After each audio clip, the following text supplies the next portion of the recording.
दोस्तों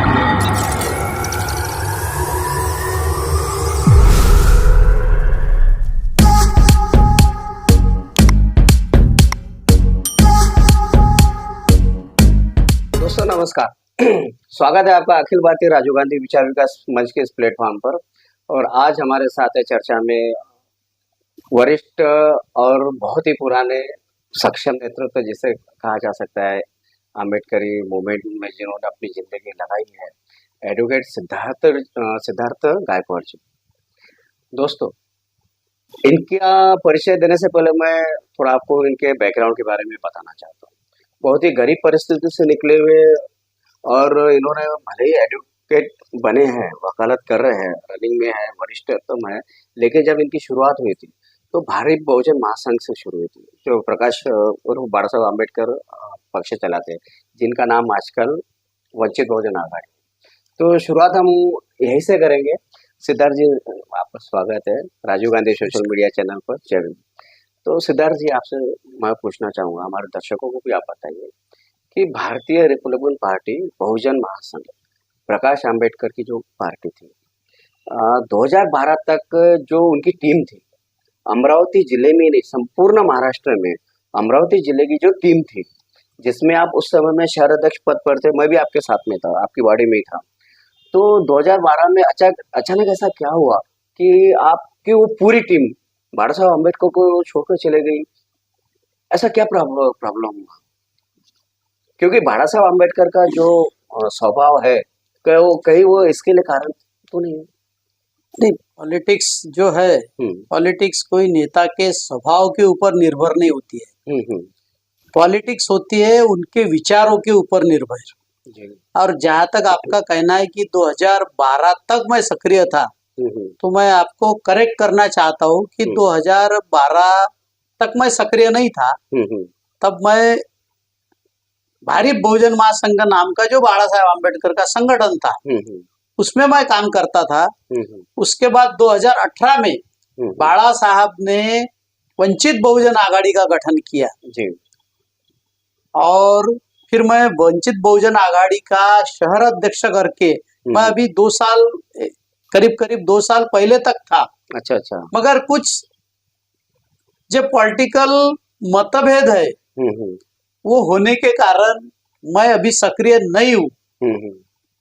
नहीं लेकिन इसका कुछ तो कारण होगा कि पूरी टीम, एडवोकेट पीएस कर से सतीश सियाले सर, विनायकराव द्विते सर, उसके बाद में रामभाऊ पाटिल या फिर नंदेश अंबाड़कर जी, दरियापुर की बड़ी सी टीम थी, नामदेवराव जावरकर साहब थे, लिंदे साहब थे, अमरावती में बहुत सारे आपके साथ संजय शिरभाते वगैरह थे, एडवोकेट विश्वास गायकवाड़ थे, साथ में आपके बहुत सारे उस समय के जो युवा वर्ग था, जिसमें शुद्धोदन रौराड़े करके थे, या राजू चौथमल जैसे मैं हूँ, ऐसे आपके साथ बहुत संगठन में थे।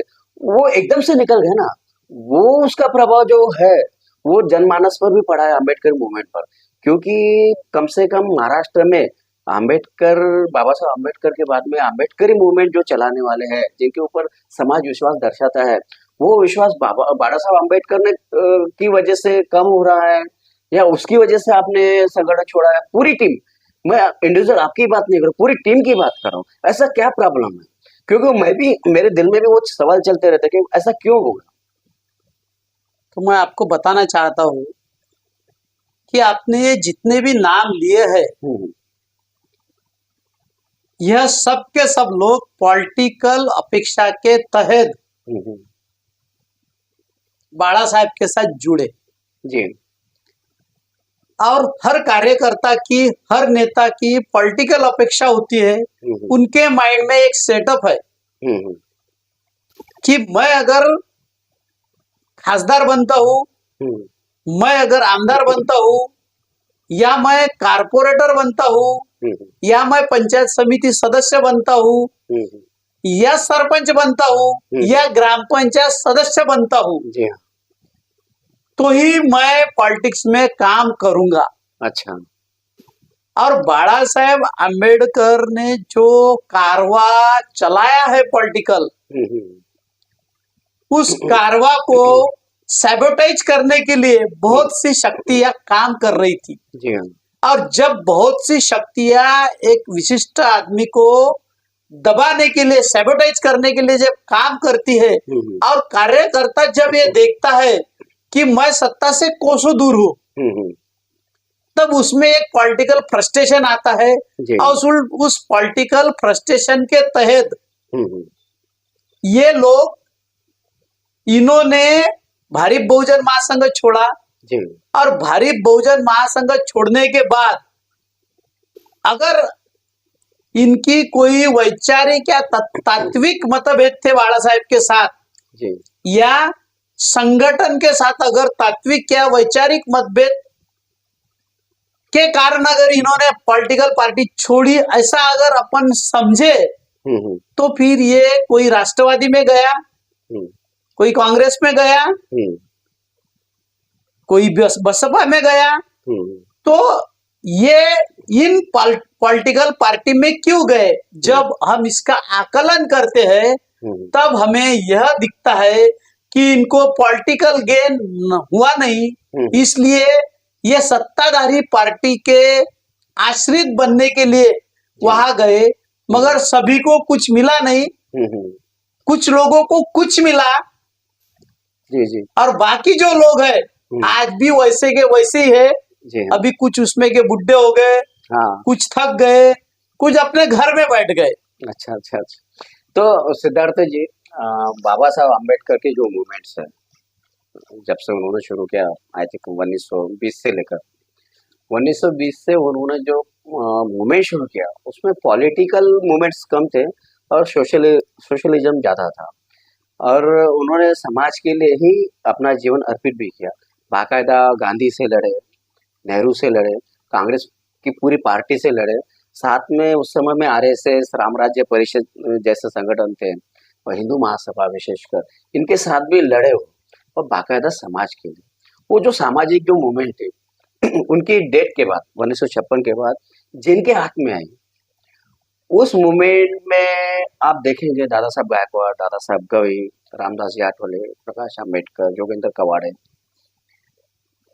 इवन अभी राजेंद्र गौड़, यहाँ तक की जो जर्नी है 56 के बाद की, यहाँ तक की जर्नी, आपने जैसा भी मेरे सवाल का जवाब दिया, पॉलिटिकल स्वार्थ, तो इन लोगों ने भी स्वार्थ साधा है क्या? बाबा साहब के मूवमेंट को उन्होंने छोड़ के पॉलिटिकल मूवमेंट चलाने में ज्यादा रुचि दिखाई, क्या ऐसा लग रहा है आपको?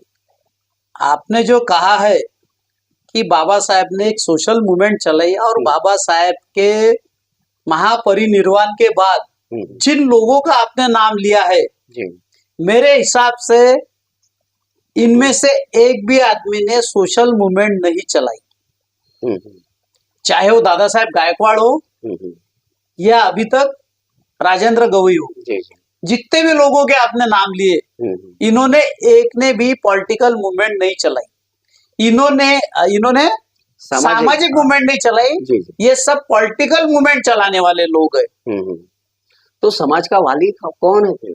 हाँ, तो समाज का वाली, अभी समाज को खुद सोचना चाहिए कि समाज का वाली कौन है। अच्छा। क्योंकि समाज का जो दृष्टिकोण है, समाज का दृष्टिकोण ऐसा है कि ये जो जिन लोगों के आपने नाम लिए हैं, समाज उनके ऊपर पॉलिटिकली डिपेंड हुआ है।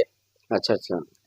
मगर बाबा साहब आम्बेडकर ने जब रिपब्लिकन पार्टी की जाहिरनामा घोषित किया, जी हाँ, और रिपब्लिकन पार्टी का गठन किया बाबा साहब ने, रजिस्ट्रेशन बाद में हुआ, मगर बाबा साहब आम्बेडकर ने पॉलिटिकल पार्टी का गठन किया, और बाबा साहब आम्बेडकर ने हम सबको एक आइडेंटिटी दी।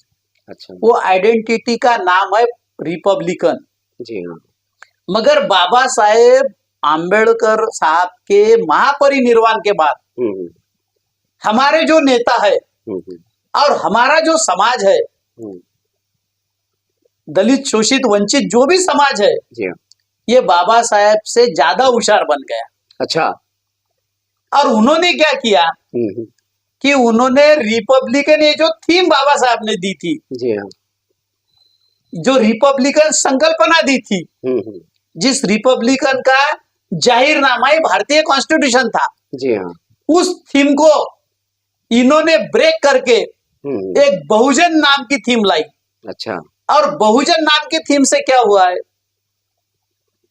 बहुजन नाम के थीम से ये हुआ है कि हर जाति का एक पुरुष जिन्होंने थोड़ा सा सामाजिक काम किया है, हर जाति का एक धार्मिक संत इन्होंने जिंदा किए। अच्छा। और जो हमारा बाप था डॉक्टर बाबा साहेब आम्बेडकर, हाँ। उनको रिप्लेस करके ये 108 बाप की औलाद बन गए। अच्छा। उससे क्या हुआ कि हमारा जो सोशल मूवमेंट था, जो बाबा साहेब का सोशल मूवमेंट था, जो बाबा साहेब कह रहे थे चलो बुद्ध की ओर, मुझे सारा भारत प्रबुद्ध करना है, ये जो बाबा साहेब का सपना था, वो सपने को इन्होंने डैमेज किया। कैसा डैमेज किया? तो एक संत है, वो संत ने समानता मानी। समानता मानते हुए उसने ये भी माना कि ईश्वर एक है और हम उसी ईश्वर के सारे बच्चे, यानी ईश्वर आइडेंटिफाइड हो गए, ईश्वर जिंदा हो गए। हाँ। हमारा क्या काम था? बुद्ध क्या कहते हैं? ईश्वर नहीं है। ईश्वर नहीं है। मगर जो बाबा साहेब कहते थे कि मुझे पूरा भारत प्रबुद्ध करना है, जब ईश्वर आ गया तो लोगों ने वो जो आरएसएस और विश्व हिंदू परिषद और जो तमाम सनातनी संस्था है, उनका काम हमारे लोगों ने अनाहुतपने किया। अच्छा। और हम इस बात को उन नेताओं को भी जिम्मेदार नहीं ठहराते। उसके बाद भी समाज की वो जिम्मेदारी थी, समाज की ये जिम्मेदारी थी, जो समाज स्कॉलरशिप लेने के लिए रेवेन्यू स्टैम्प लेके स्कूल में जाता था, रेवेन्यू स्टैम्प चिटकाता था और स्कॉलरशिप लेता था। वो समाज ने हमारा नेता क्या कर रहा, हमारा नेता कौन सा गधे बना कर रहा, कौन सी मूवमेंट के साथ बेईमानी कर रहा, इसके ऊपर वॉच डॉग के जैसा नजर नहीं रखी। अच्छा। उसका परिपाक ये हुआ कि हमारी नेता कावड़ यात्रा में भी जाते हैं, हमारे नेता मंदिरों में जाते हैं, हमारे नेता सभी इधर जाते हैं। और जो बाबा साहब कहते हैं कि मैं मेरा भारत प्रबुद्ध भारत करूंगा, उसी सपने को ये तोड़ रहे हैं। जी जी जी। सिद्धार्थ जी, आपने काफी बढ़िया विश्लेषण किया है 1956 के बाद के नेताओं के आचरण पर। तो आपने वंचित में भी 2 साल काम किया एज अ शहर अध्यक्ष, और वंचित छोड़ने के बाद में आपने अचानक एक नया प्लेटफॉर्म तैयार किया, और वो प्लेटफॉर्म का नाम सुनकर ही मुझे आश्चर्य हुआ। पहली बात, मैं आपके साथ फेसबुक पर जुड़ा हूँ, व्हाट्सएप पर जुड़ा हूँ, और उस प्लेटफॉर्म में जो मीम्स आते थे, पोस्ट आते थे, या जो भी आर्टिकल आप डालते थे, जिसका नाम पब्लिक पार्लियामेंट था। वो पब्लिक पार्लियामेंट क्या है एक्चुअल? क्योंकि अमरावती में जितने भी वाचक या दर्शक आपके पब्लिक पार्लियामेंट के होंगे, उनके मन में जिज्ञासा है कि पब्लिक पार्लियामेंट क्या है एक्चुअल, मुझे भी नहीं पता। कृपया करके आप उसके बारे में थोड़ा डिटेल में बताएं। नहीं, डिटेल में बताने का ऐसा है कि नहीं, उसके जो मीम्स, आपके जो मीम्स है वो इतने मतलब अट्रैक्टिव होते हैं, वो उसके पढ़े बिना, लाइक किए बिना और कमेंट किए बिना रहा नहीं जाता। पब्लिक पार्लियामेंट नाम का कोई सामाजिक संगठन नहीं है। अच्छा। पब्लिक पार्लियामेंट नाम की सिर्फ थीम है। ओहो। थीम इस वजह से मैं कहता हूं कि हम पार्लियामेंट में जो प्रतिनिधि भेज रहे हैं जी, वो प्रतिनिधि पब्लिक का काम कर रहा है या नहीं है, ये हमारे मन में एक शंका है। अच्छा अच्छा। मेरे हिसाब से जो पार्लियामेंट में प्रतिनिधि जा रहा है जी, वो पब्लिक का काम नहीं करता। अच्छा अच्छा। क्योंकि पब्लिक जब उसको चुन के देती है, तब दारू, मटन, जात, धर्म, पंथ ये देख के उसको चुन के देती है, और ये उसे पता है। तो हमारा प्रयास ऐसा है कि पब्लिक की बात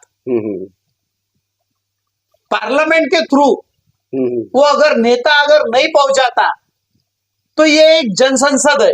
अच्छा अच्छा। ये पब्लिक की पार्लियामेंट है। अच्छा। हम पब्लिक के पार्लियामेंट में जो हमारी बात है, हमारा जो मुद्दा है, हम पब्लिक को मजबूर करते हैं कि हम जो भी लिख रहे हैं, जो छोटे छोटे कोटेशन है, क्योंकि हमने पब्लिक का मन पढ़ा है, जी जी जी, पब्लिक को भी हमने तराशा है। तो जब हम 10 लाइन लिखते हैं तो पब्लिक ऊपर की 4 लाइन ही पढ़ती है और सीधा आगे चली जाती है। अच्छा, ऐसे बहुत से कम वाचक है। आपने अगर 2 पेज का एक आधा आर्टिकल लिखा, जी हाँ, तो वो फेसबुक पे और इस पे नहीं पढ़ते।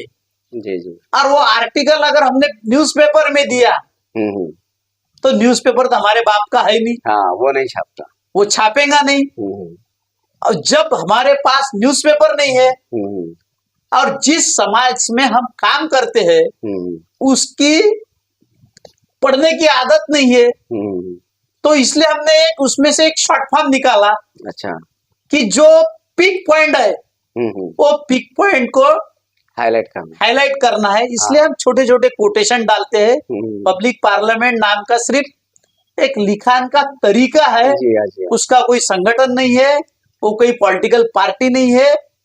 नहीं, हमें क्या, मुझे क्या और हमारे अमरावती की जनता या हमारे दर्शकों को अभी तक ऐसा ही लगा कि पब्लिक पार्लियामेंट कोई संगठन है या फिर कोई ऑर्गेनाइजेशन है जिसमें आप जैसे एडवोकेट है तो बहुत सारे एडवोकेट्स उसमें होंगे, उनका कोई ग्रुप होगा, ऐसा मुझे लगा। उसके लिए मैं सॉरी बोलता हूँ आपको, लेकिन आपने इसको डिफाइन किया हुआ है अच्छे ढंग से।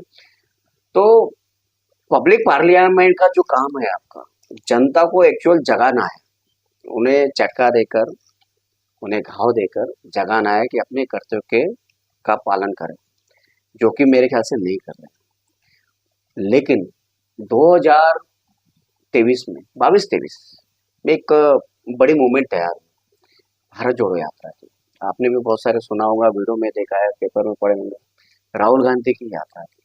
एक्चुअल जो आरएसएस का नाम आया उससे रिलेटेड मेरा प्रश्न आने वाला है। तो भारत जोड़ो यात्रा जो चालू हुई है कन्याकुमारी से कश्मीर तक, उसके बाद में सेकंड जो यात्रा हुई भारत जोड़ो न्याय यात्रा, जो अभी लास्ट ईयर हुई है मणिपुर से बॉम्बे तक, वो जो यात्रा हुई, इन दोनों ही यात्रा में राहुल गांधी ने आरएसएस को प्रमुख रूप से टारगेट किया हुआ है। एक समय बाबा साहब भी आरएसएस को टारगेट करते थे। जितना बाबा साहब ने कहा है उतना तो राहुल गांधी नहीं बोल पाए, मुझे पता है, और ये सच्चाई भी है। राहुल गांधी इतना नहीं बोल पाए जितने बाबा साहब अम्बेडकर बोलते थे। लेकिन आजादी के बाद जो काल है, सबसे ज्यादा मुखर आपको नहीं लगता है राहुल गांधी आरएसएस के ऊपर है? आरएसएस और कांग्रेस का जो नाता है उसको अगर अपन इतिहास में देखा जाए तो मेरा आकलन ऐसा है कि आरएसएस को बढ़ाने में कांग्रेस का बहुत बड़ा हाथ है।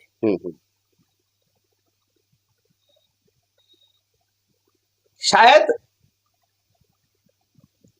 बोलिए ना, कांग्रेस के एक नेता ने ये भी कहा था, Narasimha Rao is a first prime minister of RSS.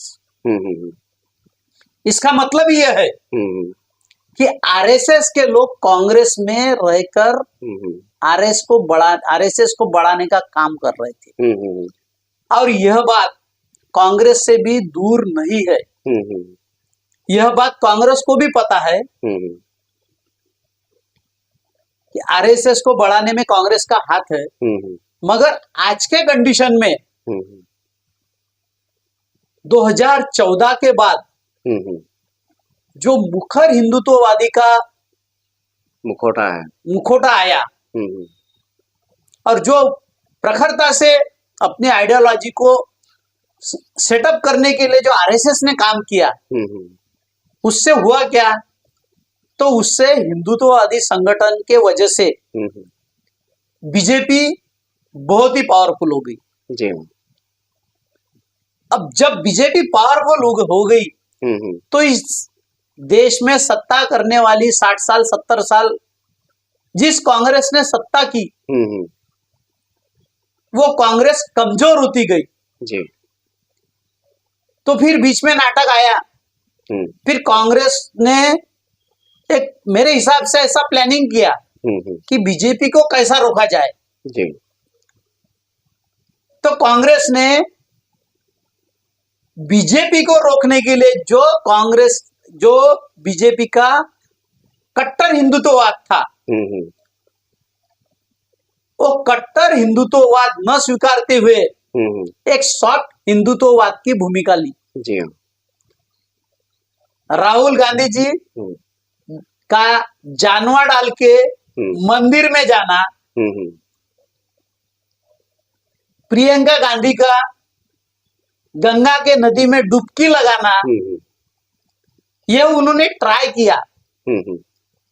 मगर जब मेरे पास घी है और तुम्हारे पास डालडा है, तो आप क्या चुनेंगे? घी को चुनूंगा। तो लोगों ने वो घी को चुना, कट्टर हिंदुत्ववादी पार्टी को चुना और नरेंद्र मोदी को चुना।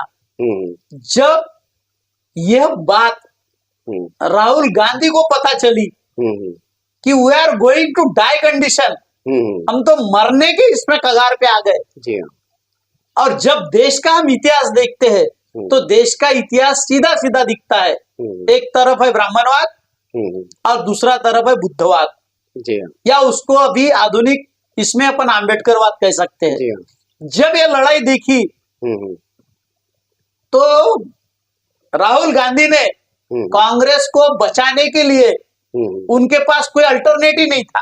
जी जी। इसलिए उन्होंने हाथ में संविधान लिया और आरएसएस को नंगा करना उन्होंने शुरू किया। आज के कंडीशन में जो अम्बेडकरवादी लोगों की भूमिका है, जी हाँ, कि आरएसएस को इंटरनेशनल लेवल पे नंगा करना, जी हाँ, वो काम आज राहुल गांधी जी कर रहे हैं। अगर राहुल गांधी जी इसी टाइप से ईमानदारी से अम्बेडकरवाद का स्वीकार करते हैं, कांग्रेस अम्बेडकरवादी नहीं है, मगर राहुल गांधी जी अगर अम्बेडकरवाद का स्वीकार करते हैं तो इस देश की वंचित, दलित, शोषित, आदिवासी समाज उनके साथ खड़ा रहेगा। मगर अगर राहुल गांधी ने सत्ता आने के बाद वही पुरानी कांग्रेस की घटिया राजनीति की, तो उनका भविष्य मुझे दिखता नहीं है। जी जी। सिद्धार्थ जी, बहुत बढ़िया आपने राहुल गांधी का विश्लेषण किया है। 2014 में के बाद 2014 के बाद जो बीजेपी की और नरेंद्र मोदी की लहर है, जिसकी वजह से भारत देश का पूरा संसाधन, पब्लिक सेक्टर्स है या फिर सार्वजनिक उपक्रम की संस्था है या प्राइवेटीकरण को जिससे हम कह सकते हैं, वो टोटली बेच दिया गया ऐसा लगता है। क्योंकि वो बेचा तो नहीं इनडायरेक्टली, डायरेक्टली उसको 30 साल की लीज पर दिया। 30 साल की लीज मतलब बेचना ही होगा, क्योंकि 30 साल की लीज का कोई प्रावधान नहीं है भारतीय संविधान में। राहुल गांधी की यात्रा के बाद उन्हें जो लाभ मिला है वो 2024 में आपको दिखा, क्योंकि बीजेपी 240 पर रुक गई। वो यात्रा का कुछ उसका हाथ में नहीं, मेरा ये मानना है कि वो यात्रा के वजह से राहुल गांधी जी बीजेपी को 240 तक लाए, ये 100% मैं नहीं मानता। फिर उसका कारण क्या है? उसमें से हाँ, तो उसका कारण मैं ये बता था कि बीजेपी ने सबसे पहले प्रिंट मीडिया और अपना ये जो है इलेक्ट्रॉनिक मीडिया, उसके ऊपर कमांड किया। जी हाँ। और कमांड करने के वजह से वो जो अपने घर का टीवी है, अपने घर का टेलीविजन है, वो एक्चुअली आरएसएस के कार्यकर्ता के जैसा वर्क कर रहा था। प्रवक्ता हो गया, स्पोक पर्सन हो गया। और उन्होंने जो एक आभासी दुनिया खड़ी की कि ये जो काला धन है वो अगर हम लाएंगे तो हर एक आदमी के खाते में 15 लाख दे सकते हैं। जी जी। पेट्रोल 35 रुपए लीटर मिलेगा और सब हरा भरा हो जाएगा। ये जो आभासी दुनिया खड़ी की, तो लोग उस सपने में तो चले गए। मगर जब वो जी रहे थे तब उनको 1200 रुपए का सिलेंडर लाना पड़ता था। आज प्राइवेटाइजेशन के वजह से केजी में अगर डालना है लड़के को तो 50,000 रुपए पहले डोनेशन देना है। तो ये जो गरीब लोगों ने ये देखा कि ये तो साला अपन ने जिस सोच से इनको दिए थे वो सोच तो मार खा गई। जी हाँ। और ये भुगतना अपने को पड़ रहा है, इसमें सिर्फ मुसलमानों को भुगतना नहीं पड़ रहा था, हाँ, भारत की पूरी जनता को भुगतना पड़ा। भारत के पूरी जनता नहीं भुगता। हम्म। तो वो भी एक अंडर करंट था अच्छा। कि नहीं, अब इनको हटाना है। जी हाँ। जब इनको हटाना है हम्म। तो उनका अल्टरनेट तो देना पड़ेगा। देना पड़ेगा, सही बात है। जब देश में हम देखते हैं हम्म। तो बीजेपी का अल्टरनेट कौन दिखता है? कांग्रेस। तो नेचुरली कांग्रेस है। हाँ। तो इसलिए कांग्रेस के तरफ रुझान बढ़ा। अच्छा। और सिर्फ कांग्रेस के तरफ नहीं बढ़ा, तो कांग्रेस ने जो थोड़ा सा समंजसपना दिखाया, हम्म। जो छोटी छोटी पार्टियों का गठबंधन करके एक इंडिया गठबंधन किया, जी हाँ। उससे एक भरोसा आ गया, जी। रीजनल पार्टीज को भी भरोसा आया, और उस वजह से हम्म। ये 240 तक रुक गए। अच्छा। अनफॉर्चुनेटली 240 के पर अटकने के बाद भी उन्होंने सरकार बना ही ली, चंद्रबाबू नायडू और नीतीश कुमार के समर्थन से। चंद्रबाबू नायडू की 16 सीट प्लस उनके साथ जो पवन कल्याण है, वहाँ के फिल्म एक्टर, 2 सीट उनकी, 18, और 12 सीट इनकी, नीतीश कुमार की। मतलब नानी जिसे एक संबोधन दिया गया है, उसकी वजह से उनकी संस्था सरकार बनी है। 1 अगस्त का दिन एक आरक्षण का जो मसला है, या आरक्षण का जो रूप है, या आरक्षण के नाम का जो चमकता हुआ सितारा या सूर्य, 1 अगस्त को एक डिसीजन आया सुप्रीम कोर्ट से, 7 जजों की खंडपीठ थी, जिसमें अध्यक्षता भले ही चंद्रचूड़ साहब ने किया, लेकिन उसका जो आदेश लिखा है, जो आदेश पढ़ा गया, BR गवई साहब की ओर से पढ़ा गया, उसमें जो SC और ST का जो वर्गीकरण का जो मसला है, वो ST वर्गीकरण का फायदा हुआ है, नुकसान हुआ है, या दलितों को बांटने की कोई साजिश है बैकडोर से, ऐसा लग रहा है आपको? वो जो आरक्षण का जो जजमेंट है, वो जजमेंट ही अपने आप में अनकॉन्स्टिट्यूशनल है। ओह हाँ। क्योंकि आरक्षण बाबा साहब आम्बेडकर ने क्यों दिया? What is the reservation? Reservation क्या है? तो रिजर्वेशन सिर्फ रोजी रोटी का मसला नहीं है। जी हाँ, गरीबी उन्मूलन का रास्ता नहीं है, वो गरीबी हटाओ का कार्यक्रम नहीं है, तो वो रिप्रेजेंटेशन का कार्यक्रम है। जी। अगर 100 सीट्स है तो 100 सीट्स में 100 के 100 सीट्स अगर एक ही समाज खा लेता है तो बाकी के समाजों का क्या? जी हाँ। तो उस वजह से तुम्हारे समाज का प्रतिनिधित्व रहने के लिए आरक्षण बाबा साहब आम्बेडकर ने दिया है। जी हाँ। रही बात सुप्रीम कोर्ट की, तो सुप्रीम कोर्ट ने जो जजमेंट दिया, अब तो सुप्रीम है। जी हाँ। और सुप्रीम होने से ऐसा नहीं है कि उनका जजमेंट ये सही है। जी हाँ। क्योंकि इसके पहले 2004 में भी सुप्रीम कोर्ट ने जजमेंट दिया था यही मसले पे। जी हाँ। उस समय ये जो वर्गीकरण है, इसको नकारा गया था। आज उसको स्वीकारा गया है। तो वो जजमेंट को अपन सही समझे या ये जजमेंट को? लेटेस्ट जो होगा। तो मेरा कहना इतना है कि ये भी जो जजमेंट है ये सही है, ऐसा लोगों ने समझना नहीं चाहिए। इस जजमेंट में सबसे बड़ी बात यह है कि इसमें क्रीमी लेयर लगाया है। जी हाँ। जिस आदमी ने आरक्षण का बेनिफिट लिया है उस आदमी के बच्चों को, दूसरी पीढ़ी को आरक्षण नहीं मिलेगा, ऐसा उसमें क्रीमी लेयर का बेस है। क्रीमी लेयर का बेस है। अब मैंने स्कॉलरशिप ली है तो मैंने भी तो बेनिफिट लिया। जी हाँ। तो फिर आपके बच्चों को, तो फिर मेरे बच्चे को नहीं मिलेगा, ये तो अन्याय हो जाएगा। और बाबा साहब आम्बेडकर ने ये जो सोशल आरक्षण है, ये कोई इकोनॉमिकल आरक्षण नहीं दिया है। हाँ।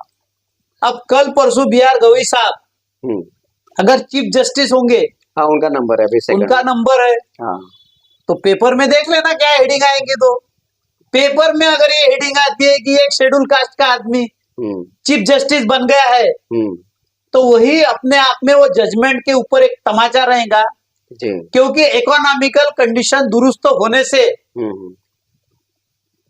तुम्हारी कास्ट अपलिफ्ट नहीं होती है। जी हाँ। क्योंकि कास्ट ये सामाजिक इसके ऊपर है। आज हमारी राष्ट्रपति मुर्मू जी है जी, मगर 100 बार कहते हैं कि हमने आदिवासी को राष्ट्रपति बनाया, मंदिर में प्रवेश के लिए भी नाकार थे, मंदिर में प्रवेश के लिए भी नाकार थे। और अगर ऐसी रामनाथ कोविंद भी थे, दलित ही थे, उनको भी नाकारा। अगर इनकी इकोनॉमिकल कंडीशन सही होने के बावजूद भी अगर ये आदिवासी के आदिवासी रहे जी, राष्ट्रपति होने के बाद भी कोविड रामनाथ जी हाँ। वो अगर एससी रहे, मतलब और चीफ जस्टिस होने के बाद भी अगर गवई साहब अगर दलित ही रहेंगे तो वो आरक्षण का जो जजमेंट दिया है वो अपने आप ही सुप्रीम कोर्ट के जी हाँ मुंह पर एक तमाचा है। जी हाँ, आपने बिल्कुल सही फरमाया। एक्चुअल क्या हुआ, आपने 2004 की जो बात बताई है, 2000 में आंध्र प्रदेश, जब तेलंगाना साथ में था उसके, आंध्र प्रदेश के मुख्यमंत्री थे चंद्रबाबू नायडू, और सबसे पहले वर्गीकरण का जो केस है या अमेंडमेंट है, उन्होंने अपने आंध्र प्रदेश में उन्होंने ही लागू किया था, और उसके विरोध में फिर वहाँ के हाई कोर्ट ने डिसीजन दिया कि अनलीगल है, और उसकी सुनवाई के लिए उसको सुप्रीम कोर्ट में भेज दिया अपील में आंध्र प्रदेश सरकार ने। इसी बीच 2016 के लगभग पंजाब में भी ऐसा एक मसला था, और वो दोनों केस पे मर्ज हो गई थी केस में, जिसका डिसीजन अभी आया। अभी हम फिर से पॉलिटिकल में नरेंद्र मोदी के 2024 की सरकार के बारे में आते हैं।